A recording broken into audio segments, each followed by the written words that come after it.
The regular meeting of the Minneapolis Police Conduct Oversight Commission Audit Subcommittee will now begin. Good afternoon. Welcome to the regular meeting of the Police Conduct Oversight Commission Audit Subcommittee for November 22nd, 2021. I'm Robert Jackson Pino, and I am the chair of the subcommittee. As we begin, I'll note for the record that this meeting has remote participation by members and city staff as authorized under Minnesota Statute Section 13D.021 due to the declared local public health emergency. This meeting will be recorded and posted to the city's website and YouTube channel as a means of increasing public access and transparency. This meeting is public and subject to the Minnesota Open Meeting Law. At this time, I will ask the clerk to call the roll so we can verify a quorum is present for the meeting. Commissioner Crockett. Here. Commissioner Sparks. Present. Chair Pino. Here. There are 3 members present. Let the record reflect that we have a quorum.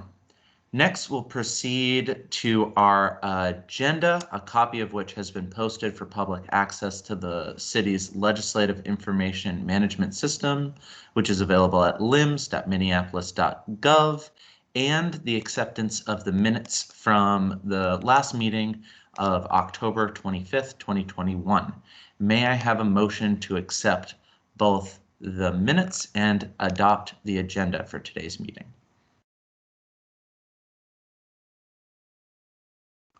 I second the motion. All right, will the clerk please call the roll? Commissioner Crockett. Aye. Commissioner Sparks. Aye. Chair Pino. Aye. There are 3 ayes. All right, the motion carries and the agenda is adopted for today's meeting, as well as the minutes for October 2021 are accepted. The next order of business would normally be public comment. I am going to ask that we move public comment to later on in this meeting. We do have staff that has a time conflict, and in light of that, we will be moving straight into unfinished business, starting with an update on no-knock warrants.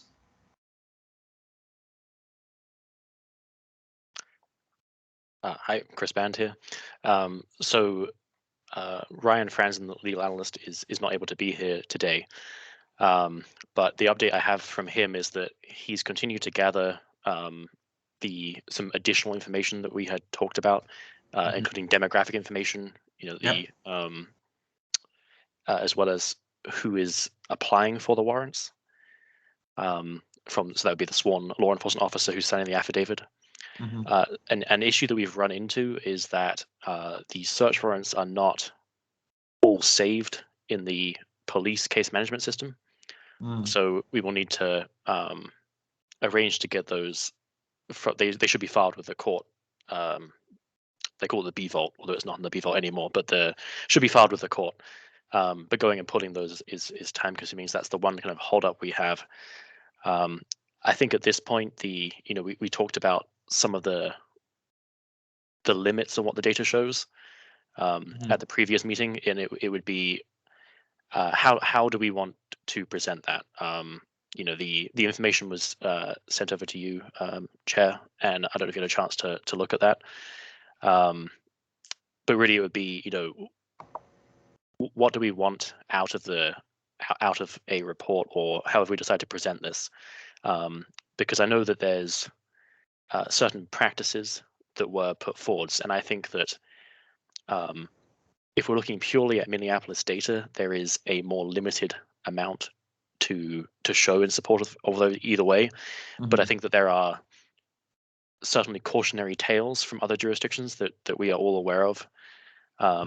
So I wonder if we wanted to present this more as like a research and study, or as a policy proposal, based on here, we know that this carries risk, and even though the evidence here we might not have found egregious incidents of that happening, but we know it can go very wrong. So here are the steps we think should be taken modify it. There is also another factor that we had talked about is the number of search warrants going down as a result of COVID, and there were some policy changes. I think that is still providing a bit of a challenge in the comparison. So there were some policy changes made by the police department to do with announcing mostly, and I think something we would want to look at there is that making a difference? And at the moment, it is a little bit difficult to do that. Between there's COVID implications, staffing. That's doing a like for like comparison is a little bit difficult there. Yeah. And something else that we've noticed a bit in the data is, there are times that something might be classified, so it's applied for as a high risk warrant. Meaning it's going to be no knock entry, but then through various methods, the target of the warrant is arrested away from the address, and then it becomes a no knock search warrant. That seems like a way to reduce some of the risks involved for everyone. But that, so maybe there'd be a way to look at changing the policy where the default should be attempting to arrest someone away from the property. Okay. So I think that really, it's kind of the question on what direction do we want to go now. That we haven't found anything in the data that is a super strong, these things have gone poorly example, but we know that nationwide those exist. So the real question is how we want to approach that. Initially, my one concern about expanding outside of our jurisdiction is the potential implication of saying, well, X doesn't happen here,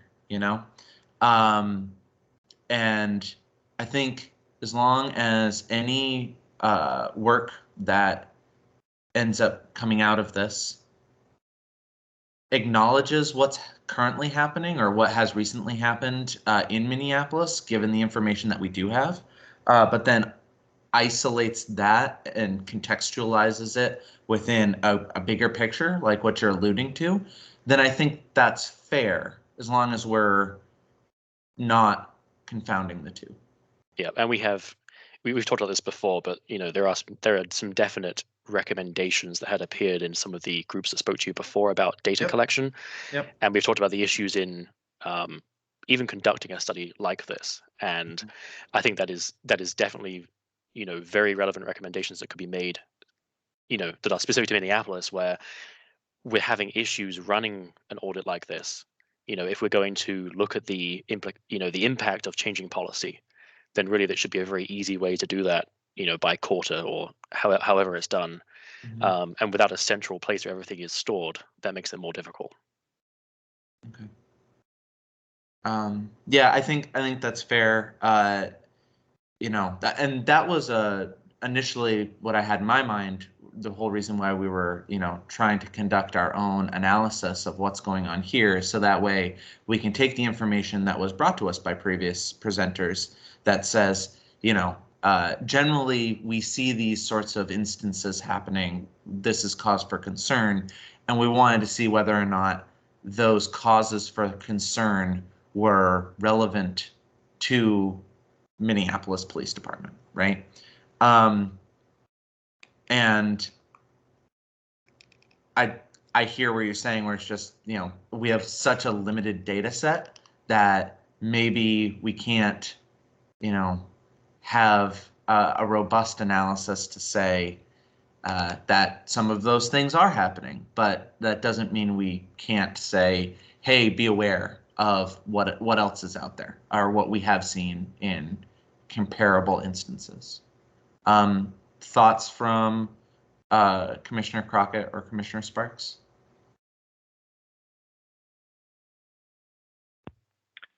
Yeah, I don't have any new thoughts. I think you encapsulated it pretty well. Okay. Yeah, I think that's a fair way to, set the work that we have been doing already into, a policy proposal. That a lot of that work has already been done for us in the form of a presentation, as long as we're, able to verify their information and make sure that, if we're, going to be setting proposals, I want to make sure that we're not just, copying and pasting their work, but we're making sure that we've done our due diligence. I'm fine with that. Yeah. Yeah, and I do think one of the concrete issues that has been identified is the data collection on this. Because this is something that has been talked about before at these meetings, and that's if you change policy, how do you measure the success of that change? Mm-hmm. And yeah, I want to make sure that we give policy recommendations that also give a recipe for identifying growth. So well said. What do you believe are, just looking at timeline, I remember we were talking about this last time we met. What's your idea of timeline now, given this new update? So I would need to connect with our legal analyst Ryan to really give promises on timeline. Yeah. But I think it would really depend how we present it. A full research and study is a bit more involved, and we do have a more limited data set in that. I think if it was a proposal, that would take a bit less time. Okay. I would hope to have a draft by December, and then depending on how much time everyone has to review it and look at the proposals, then maybe by the beginning of next year we could have something submitted. Yeah, I think that would be great. Let's follow up via email to just make sure we can verify that we can get on that path for the next meeting. And yeah, well, I'd be happy to take a look at any drafts, either at next meeting or in between next meeting and the beginning of the year, and get the ball rolling on that. Okay, sounds good. Okay. Any other comments from commissioners before we move on to coaching? All right. Next item of business is our conversation on coaching. And yes, I'm sure we all remember that there's ongoing litigation that's kind of stifled our work in this regard. But what we came up with at the end of last meeting was talking about the discipline matrix and how we could ideally impose the data set that we currently have on our dashboard up to 2017 and be able to compare the aggregate data that we have there with the discipline matrix, even if it's a discipline matrix that is backdated back in 2017, to be able to see whether or not policy meets practice and whether practice is enforced above the policy standard or below the policy standard or where, right? And in that, I remember our subcommittee ended up asking mostly for a new discipline matrix, so that way we can understand that, but also, if possible, a 2017 discipline matrix. Were you able to speak with Andrew Hawkins and see if either of those were available for us to look at and consider? So the first thing I would say is the same thing I've said every time you acknowledge is that, ongoing litigation, we can't talk about new coaching matters.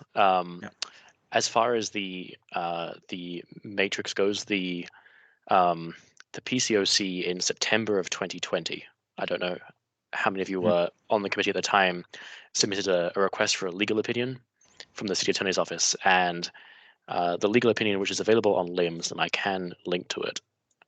Give me a second here. I will put that in the chat, but it is on LIMS from September of 2020. Mm-hmm. And in that one, they go quite into depth about coaching and discipline.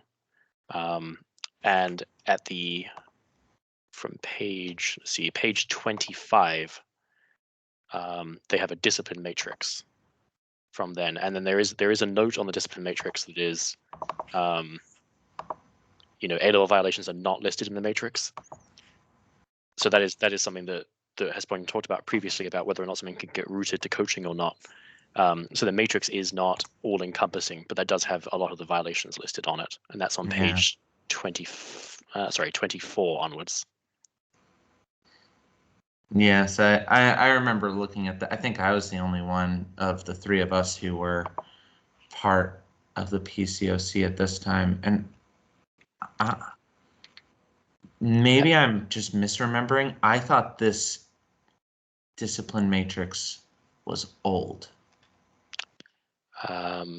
This one is revised of March 2018, and according to the attached document, and then the memo was written September of 2020. Yeah. I am unsure if there's anything more recent than that, but that is oddly enough. I somewhat mean, recent. yes, it's a year old, but I don't know.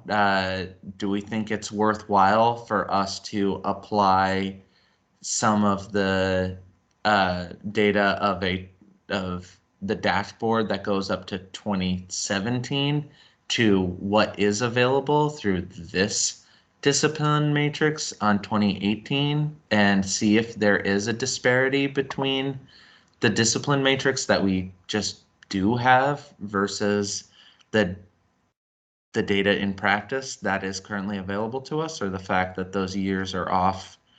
You know, it's two apples to oranges-esque. Thoughts from the group? It's tough to say. I don't know if it's tough to say without knowing what the changes were. Yeah. And I don't think there's an easy way to get to it anymore since the City of Minneapolis website went through its upgrade. I think all the old documents went away. And so, Chris, just forgive me for asking directly. I mean, and I get why you provided this document because it's already been available, but is it possible to get what is currently used as a discipline matrix, or is this the up-to-date discipline matrix?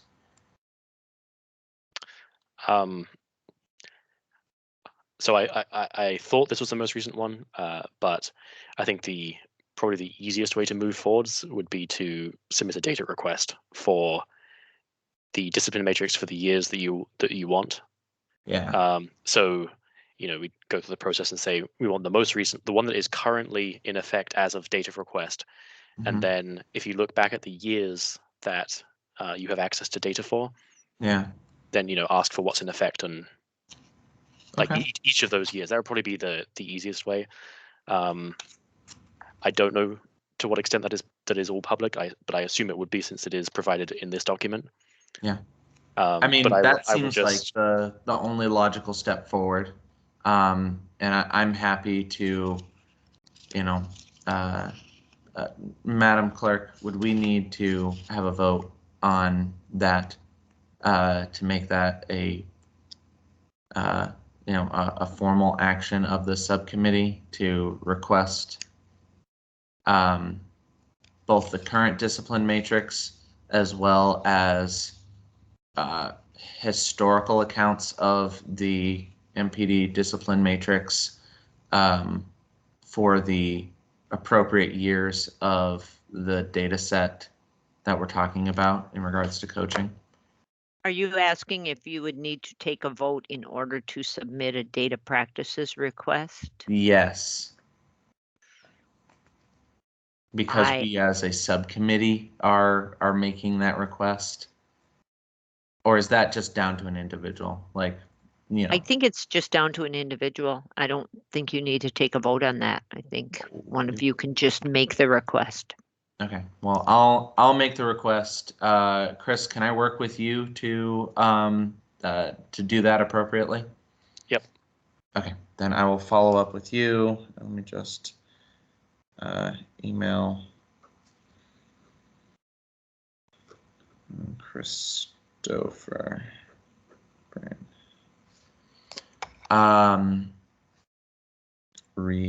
Data practices request. Okay. We have you for 8 more minutes.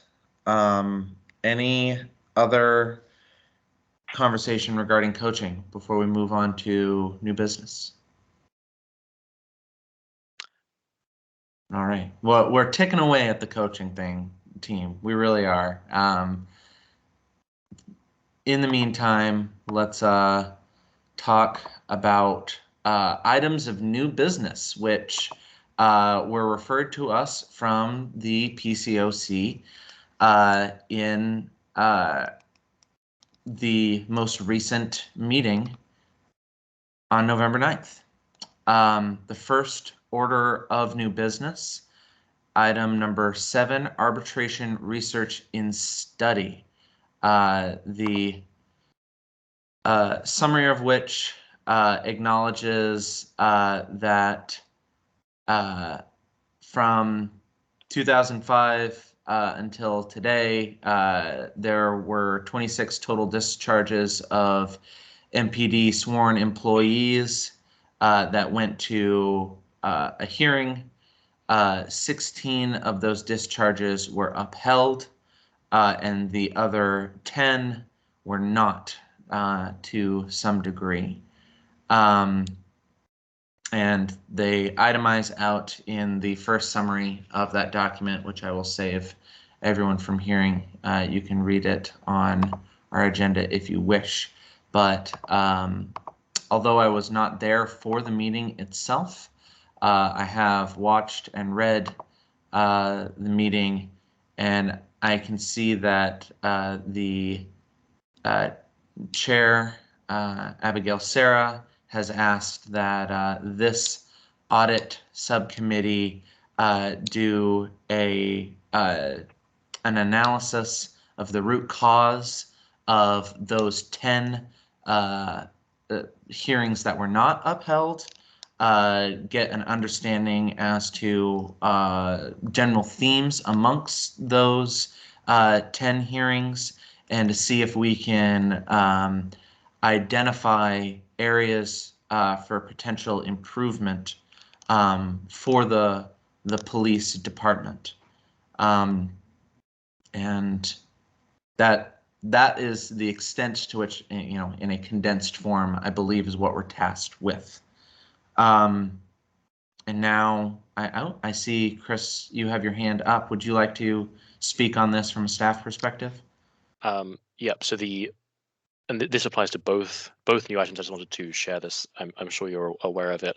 Yeah. But in new study proposals, there's a research and study process. So I'd say that once the group has decided how they want to proceed, then get in touch with me and Ryan, and we can talk about methodology and how it could be scoped out to answer your questions about the topics. And then just very quickly on arbitration, I think it would be worth getting an opinion from the city attorney about where this falls in the PCOC's remit. And the reason that I say that is because it is my understanding that arbitration is an action of the city attorney's office. Mm-hmm. It's a legal process before what is effectively an administrative court. That'd be my only input there, is that I think arbitration falls under the city attorney's office purview. So it'd be worth finding out to what extent or what limitations there would be in any research and study into that. Yes. And I remember our counsel, Mr. Fussy, speaking up in that, reminding us of the scope of our authority here being limited to policing matters, and I think that that's apt. If we could, Madam Clerk, if we could invite our counsel to next month's meeting so we can get his opinion regarding this, and try to find a healthy compromise for us to be able to get the information that we're seeking here versus what is allowed, what is accessible. I do know one point that was brought up. It was a point of conjecture that we might our chair kind of believed that we might be able to look at unredacted versions of the documents that are posted here today. I know that to some degree that's up to debate, as I believe the city attorney's office would believe that's up to debate. My question is, and this might be one for you, Chris, is who is able to see the unredacted versions of these 10 documents in particular? Do you know that? I don't know for certain. The only kind of comparison I'd have is that, you know, if it is a legal document with litigation, it would be the city attorneys who are assigned to the case. Yeah. I don't know if the same kind of restrictions apply in arbitration, but it is, my understanding is it's a very legal process. Yeah. My hope, for one reason or another, and again, I don't know whether or not it's even a valid one, is that, you know, in the same way OPCR has certain access to private information and they're able to make generalized analysis of, you know, the case studies, then we could take those 10 documents, have someone who does have access to them do that kind of work, and then say, hey, this is my opinion of the general trends that I've noticed. That was my quick and dirty workaround to try to, you know, play by the rules, but also, you know, achieve the responsibilities we've been charged with, you know. But that might be a question for city attorney's office when next meeting is being held. Since Jordan Crockett, Jordan Sparks, you were both there for it, do you have thoughts or suggestions or questions regarding particularly these 10 cases and what you would like to see be the, you know, the purpose and the scope of this sort of investigation or evaluation? So the understanding that I had from Chair Sarah is that the scope is rather small. It's just to look at these cases and see what happened, Yeah. why the case was why it was upheld or not upheld, and that's pretty much it. Then it's, I don't know if it's necessarily to advise anyone, but maybe it's more just for us to have an understanding. And I think in the cursory look that Chair Sarah was able to have, I think that from what she was telling me, there's a good chance that it's basically on the part of the city or on the part of NPD, it's just lack of documentation. It's probably what there's a good chance that's what it's going to come down to. All right. Well, thank you for your thoughts. I know, Christopher, you have to leave. Thank you. We will follow up with you on the last item. Sounds good. Thank you. And any other further discussion on this item of new business, the one about the 10 cases, arbitration cases? If not, we can move on to our final item,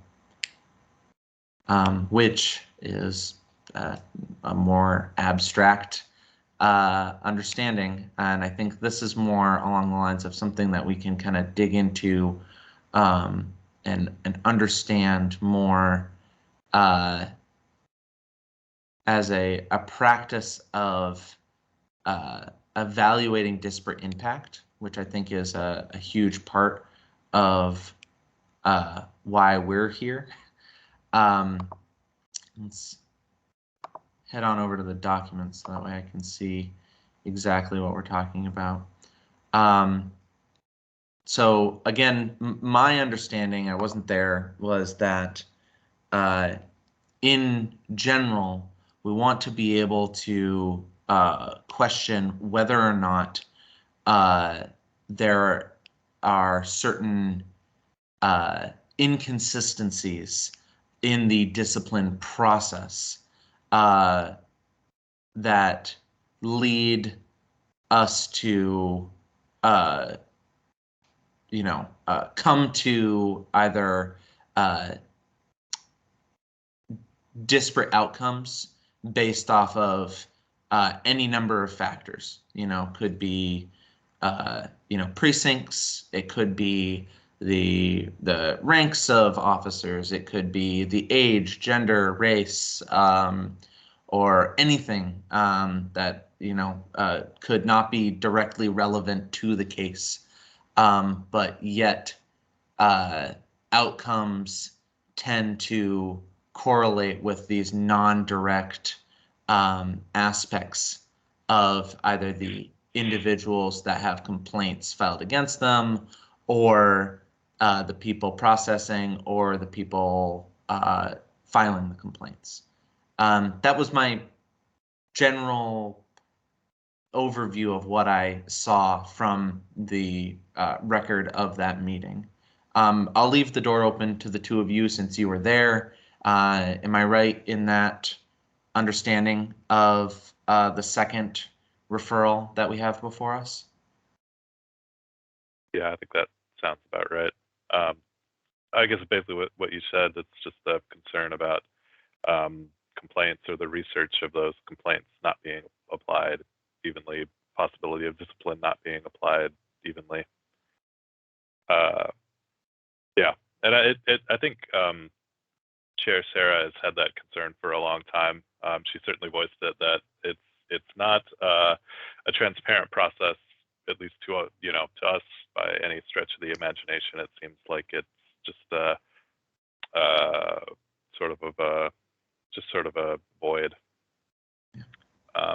So how those complaints are, so much of it is left up to chance, left up to the discretion of the chief too, just stuff like that. And so there's a concern that it's because of lack of transparency, it's not being evenly applied. And there's certainly, with the lack of transparency, room for people to be singled out for any number of reasons. Or if you're part of the right club or the right clique, to also not have discipline or coaching applied to you as it would be applied to someone else. Yeah, I would I would add, and Sparks kind of ran it down for sure. But what kind of stuck out to me most is like just the discretion of the chief. Mm-hmm.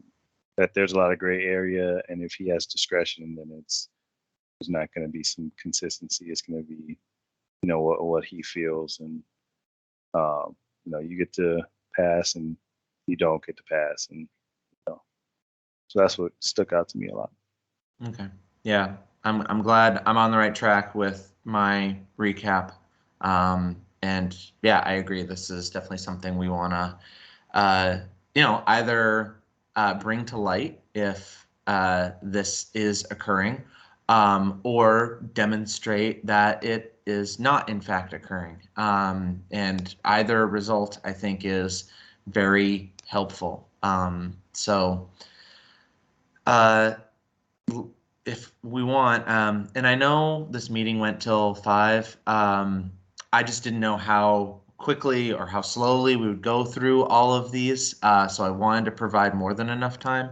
I don't foresee we'll be going through the full hour that is remaining, but since we do have the time, why don't we take a few moments to have a conversation and really physically write it down, so that way we can go back to it as we have with previous research and studies to understand what is the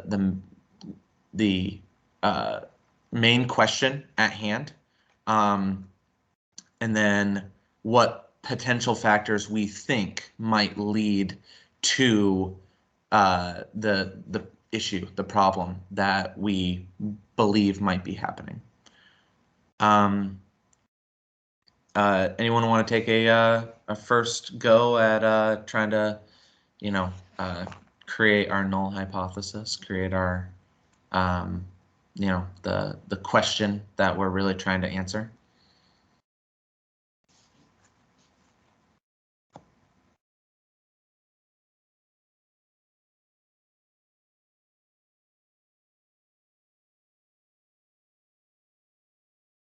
try and enter something into the chat.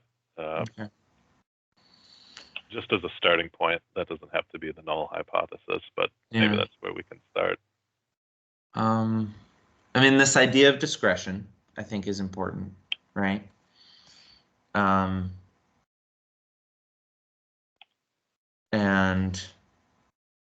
really, like, I think one of the things that both of you each mentioned is, are there significant discrepancies? Are there significant inconsistencies in the way in which discipline is applied? Okay. Is discipline being applied evenly, equitably, and among officers at MPD? Yeah. Or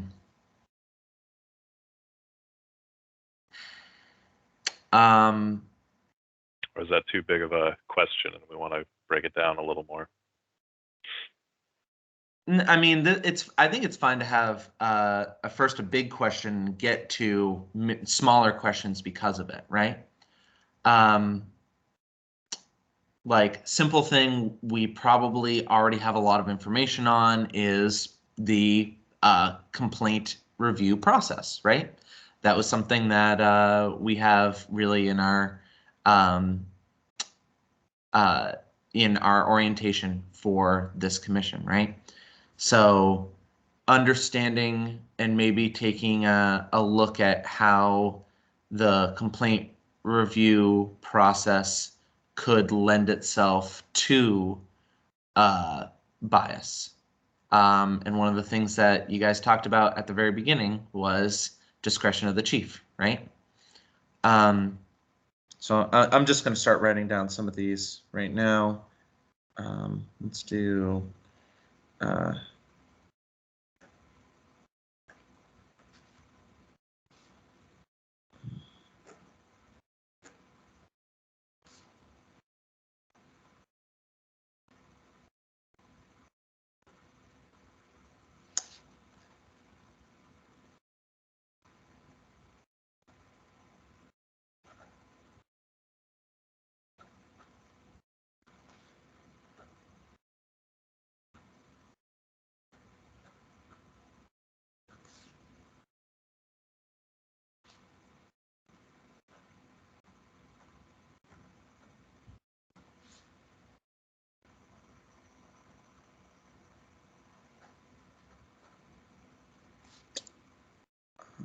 okay.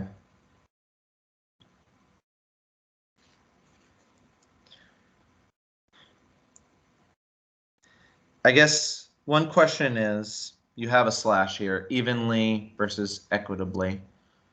When you're thinking of the term equitably, to me, I think, social justice theory, like the idea that like certain racial groups are not at even outcomes in life, and so therefore we're looking for equity rather than equality. What do you mean by that versus even application of discipline? Well, it's a choice of words, right? So when I think equitably, I think we're thinking of the same thing. You remember that comic of the three people trying to watch the baseball boxes game? and the fence, Yep, and the boxes. watching the baseball game, that thing. Yeah, so there's a difference between evenly and equitably, and I'm not sure which one we're shooting for. I suppose maybe we want it to be applied evenly, the way that it's written in the policy manual, rather than equitably. But I suppose that's why if you go in for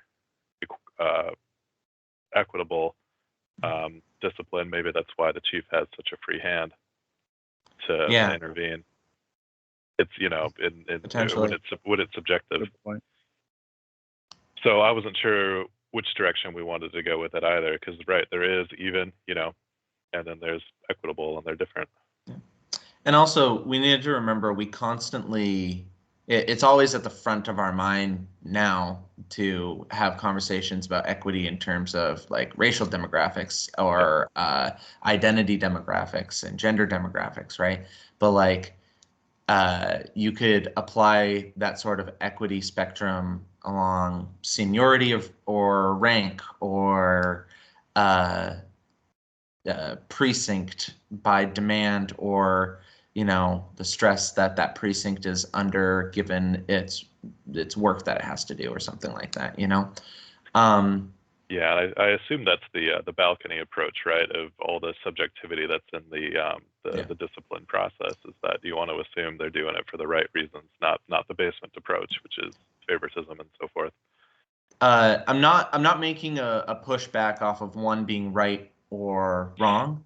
I will say evenly is probably a lot easier to measure. Yeah, equitably, we might run into some trouble there. It's because then it's value judgments of like, well, from whose perspective is it equitable? Right. Yeah. Yeah, whereas even could just mean, per the number of complaints, how many have had this result, how many have had that result, Right. Yeah, and I would, given how much easier it would be to research, I would tend towards evenly as well. Yeah. Let's make sure it's being. Let's Crockett, not make what are your sure. thoughts?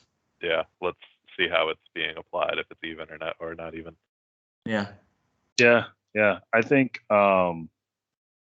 those are some. It's a really good question. Whether it's evenly or equitably. Mm-hmm. If I said that right. Yeah. I think so. To which, as the audit team, as you guys mentioned, I think evenly is what we could kind of like do something with. Mm-hmm. But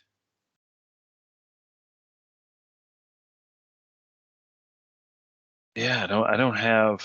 I'm trying to think and see if I can add something that hasn't been added, but. Well, I mean, I guess another thing that we could talk about is how broad do we want this sort of thing to be? I think one limitation that I remember in the recording was we're talking about discipline here, right? It's only instances that are of public record where, there has been a confirmed discipline with this. And therefore, anything that's been labeled under coaching doesn't relate here.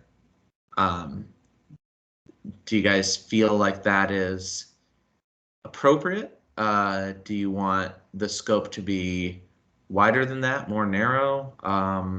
Or Are you saying that coaching makes it a wider scope?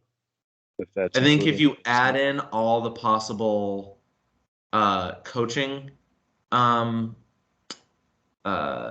complaints, it's going to make our data set much larger, but also that information won't be available because coaching is not discipline.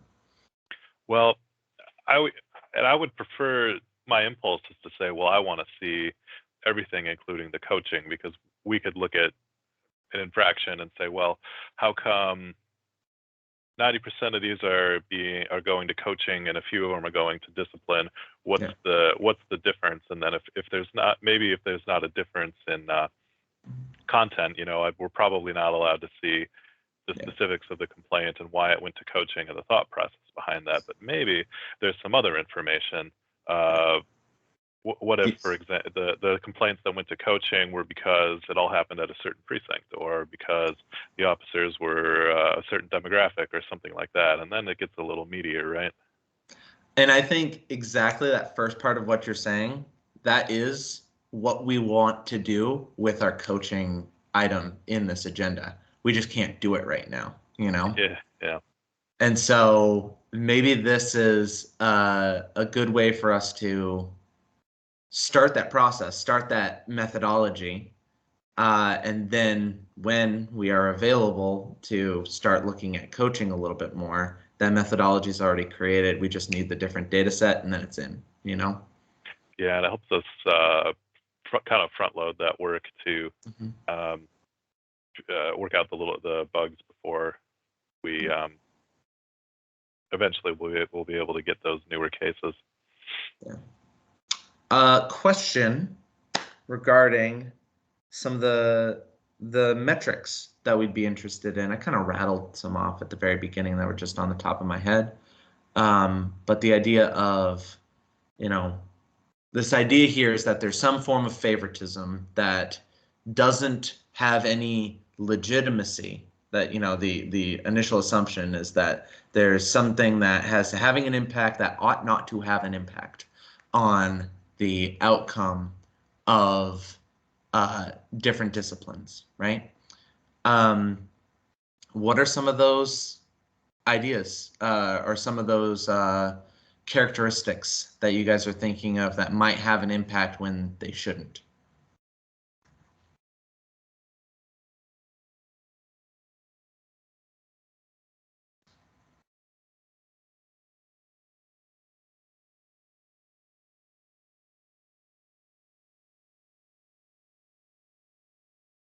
Like, I guess things that do have an impact, and like you think ought to have an impact on someone's discipline, would be knowing what the violation itself was, right?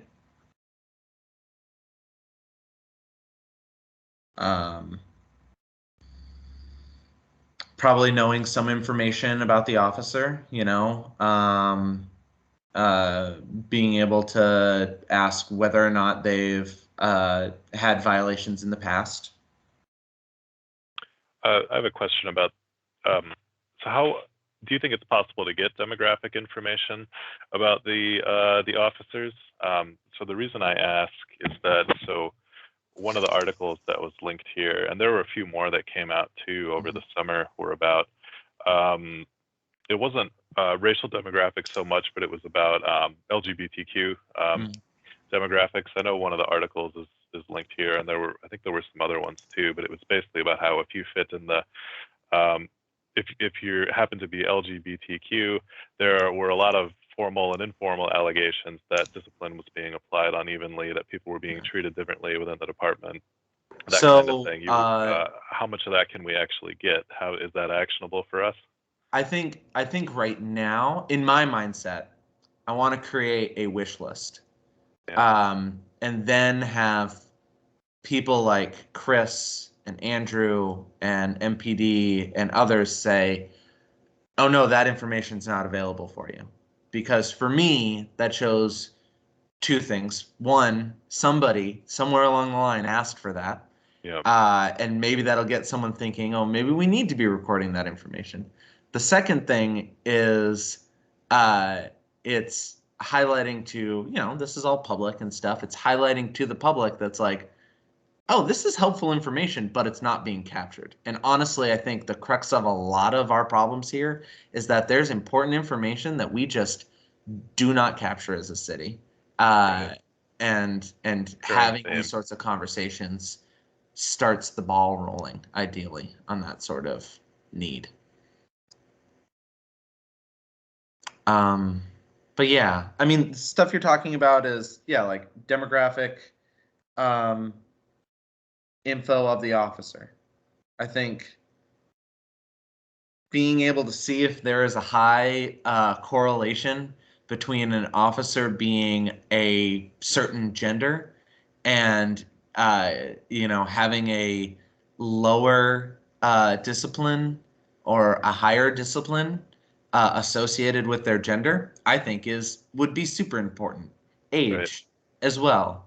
If they go, oh, well, they're just really young, or, oh, they've been here forever, and not just age and it's like actual age, but years of service, I got one too. What do you guys think about like details like location or something? Location of whatever situation happened. Yeah, I think like not only like the precinct downtown versus the suburbs, or I think both, like we talked about it previously, precinct, but also location of like the complaint associated or the incident interaction associated with the complaint. Yeah. Okay. Yeah, that's a good idea.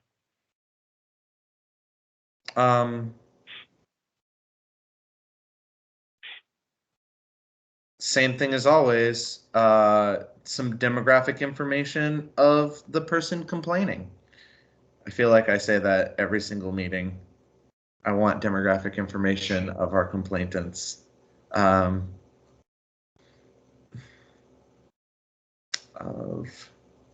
going to say applicants. Okay.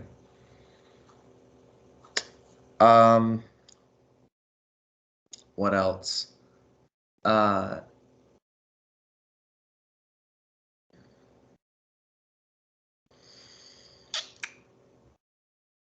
guess if we're looking at historic information, we could do a comparison between Chief Arredondo and like the past two chiefs, you know, if that information's available.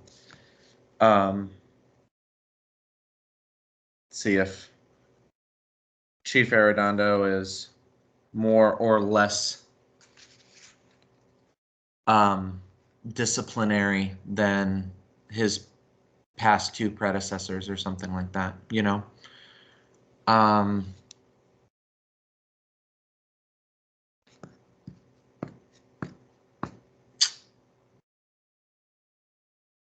Trying to just rack my brain of like other ways in which I think a decision might be rendered differently that has nothing to do with the complaint itself, you know? So far we have demographic of the officer, the years of service of the officer, the precinct, the location of the interaction, who the chief was, demographics of the person complaining. I guess we could talk about timeline, or like how many days from complaint to OPCR rendering a decision, and then how many days between OPCR rendering a decision and the chief making his call. I think those are 2 points of time that might be important. Like the idea of like the longer it takes, the more likely the chief might say that discipline is, or OPCR might say that discipline isn't as good as this other discipline, or it's too harsh, or it's not harsh enough, that sort of thing. It's probably a fair point to get into anyways, because I chaired, Sarah and I had a meeting with Cheryl Schmidt from the union. Mm-hmm. And she had mentioned that sometimes there are huge gaps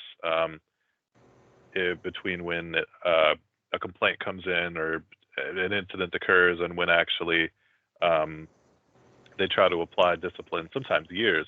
She had examples of 3 or 4 years between A and B, and it's like basically from like the officer's perspective, it's, well, they're coming after me for something I did like 5 years ago. What are you even talking about? But there's not really a statute of limitations exactly. They can go as far back as they need to and do the investigation and substantiate it. And so it does kind of make you wonder if it's a good point if that would have an impact on anything, because yeah, you could go through the process and you could go either way on it, right? Like, well, you could look at it and say, well, I'm going to apply the same discipline because, you know, somebody did something wrong and it was substantiated, and there you go. And then on the other hand, well, it happened so many years ago, is it really worth pursuing that much? So yeah, there could be something there. It's a good idea. Yeah. And I think that, you know, this is a different point. It's just shedding more light on the timeliness of this whole process. Right. Because yes, like the process to go through and render a decision or a recommendation is one thing, and then the timeline for the chief to implement that decision is another thing. And yeah, that might be a different research and study that we could do one day, but That's definitely something that I think is important. We might want to look at too if there was an attempt to do arbitration as well. Okay. If that would relate at all. I'm not sure exactly what I'd be expecting to find there, but I do think it's possible that if you were going to render discipline, and it was a tricky situation, it was subjective, it was something like that, you might be scared of the arbitration. That can drag out for a long time. It can be expensive, so maybe you would make a different decision if you weren't totally confident in it. Yeah. Yeah, I mean, there might be something there. Well, it would be interesting to look at a little.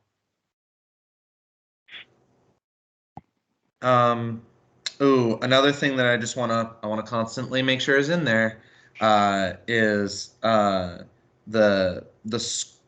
discipline matrix score. Because ideally, and I know Christopher said that, like, you know, the discipline matrix is kind of like, it's not an exhaustive model, but it is a standard. And so you would think that there'd be efforts taken to make sure that practice meets that standard. So let's just keep comparing to the discipline matrix, you know? Yeah, and I agree. I agree. Didn't mean to cut you off, but yeah, I agree. I'm very interested in seeing if historically, at any point in time, was that actually how closely was that being followed, right? The public perception is that it's not really being followed at all, I think. I mean, that's a lot of what people say to me. Well, that's but the thing. It's like we don't really know, and you know what? I feel like it's our responsibility to find out. So, I mean, we have 1, 2, 3, 4, 5, 6, 7, 8, 9, 10, 11, 12 or 13 different parameters to look at here. I'm sure we can brainstorm with Chris in the future. Any other last minute ones to add to my little list here? I think it's a great start. Okay, cool. So yeah, we didn't really, I will say before we move on, conversation about scope. We kind of touched on how it would be only discipline. I think as long as you guys are fine with it, I'm fine with that. Do you want to limit this to a certain time? Do you want to look at a certain precinct? Do you want to look at all the precincts? You know, I'm tempted because we're limiting scope to just discipline, right? Not coaching, at least at this time. I would think so, because we'll have more information readily available. I'm tempted to say that maybe we do it the same way that we're trying to look at the coaching study, like just up to 2017, and then just see what we get, at least to start. It kind of gives us the option to expand things if the coaching opens up, you know? Do you mean January 2017 to today, or do you mean? I mean prior to 2017. Okay, so what are we thinking here? 2015 to 2017, January 2015 to 2017. Does that give us enough data points? I mean, the one concern I have goes to coaching, right? So I don't know.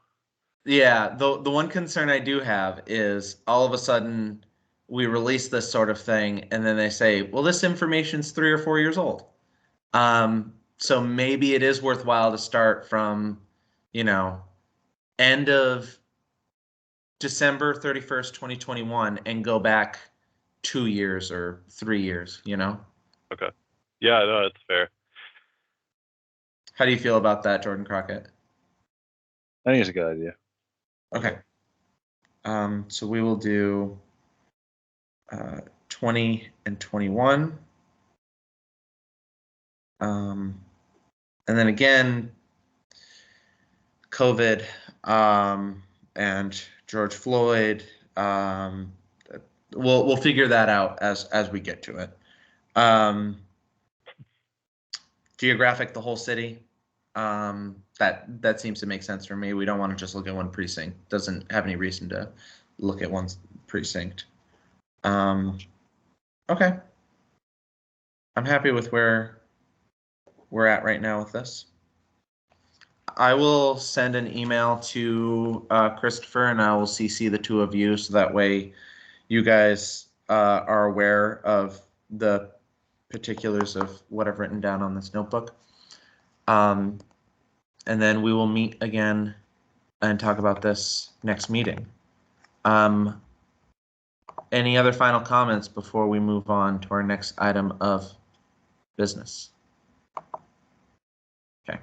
I will move to public comment. Any member of the public who would like to leave a comment to this subcommittee is welcome to do so. We'll limit public comment period to no more than 2 minutes per speaker. If you're on your phone, you will have to dial *6 to unmute yourself. Are there any? Is there anybody here? Commissioner Pino, there are no members of the public on the Great call. I mean, not great, but efficient, I guess. Yes. For anyone watching on YouTube, please join live. It'd be great to have you leave public comment. I will say, as a note of housekeeping, I will not be here in December. I'm taking some PTO, and that means that I will not be here to chair the next subcommittee meeting in December. Wanted to let the two of you know that, and you know, hand the reins off to whoever is most interested in December. What do you think, Mr. Crockett? I'm open to it. I'm open to you doing it. Cool with either. Rock, paper, scissors. Somebody's got to do it.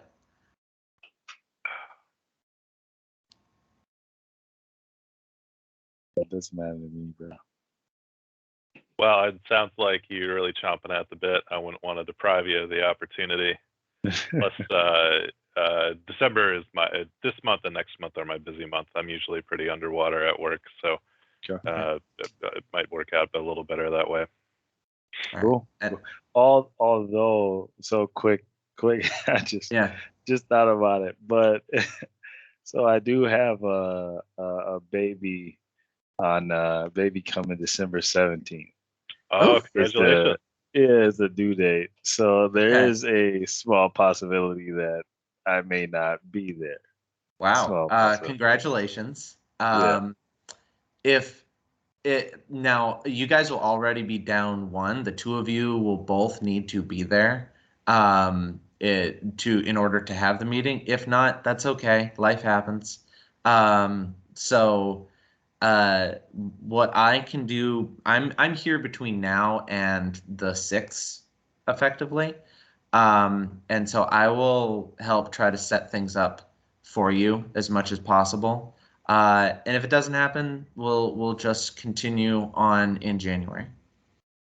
Does that sound good to you, future chair temp Jordan Crockett? For sure, yeah. I'll plan to do it and get set. And I'll keep everybody. I'll keep Jordan Sparks and everybody in the loop, and then we'll connect Jackson, and we'll go from there. Sounds good. I appreciate you. Thank you. Any other housekeeping notes from either the clerk or members of the subcommittee? Nothing from the clerk. All right. We have concluded all items on our agenda for this meeting. Seeing no further business before this subcommittee and without objection, I will declare this meeting adjourned. All right. Thanks, everyone. Thank you, Lisa. Thank you, Jordan and Jordan. Sparks, I'm gonna shoot you an email now. I just saw your email. Super late. The email from the 12th. I'll shoot you. Oh, okay. Yeah, definitely.